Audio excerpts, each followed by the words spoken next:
রূপকল্প 2021 এবং 2041 সামনে রেখে আমরা আমাদের সক্ষমতা বৃদ্ধির প্রচেষ্টা চালিয়ে যাচ্ছি এবং আমাদের দেশের অর্থনৈতিক প্রবৃদ্ধির সাথে আমাদের চট্টগ্রাম বন্দরের সার্বিক কার্গো এবং কন্টেনার এবং অন্যান্য দ্রব্যাদি পণ্য সামগ্রী যে আমরা হ্যান্ডেল করছি তারও প্রবৃদ্ধি 16%-এর বেশি।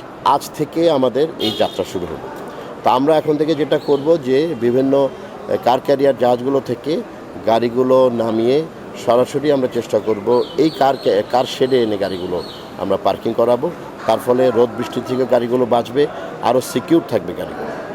এই কার শেডে আমাদের অ্যাবাউট 900-র মতো আমাদের গাড়ি ধারণ ক্ষমতা আছে এবং ভবিষ্যতে এখানে আমরা বিশেষ ব্যবস্থার মাধ্যমে আরও স্ট্রাকচার করে আরও 3 গুণ গাড়ি রাখা সম্ভব, অর্থাৎ ভবিষ্যতে আমাদের 2700 গাড়ি রাখা সম্ভব এই কার শেডে।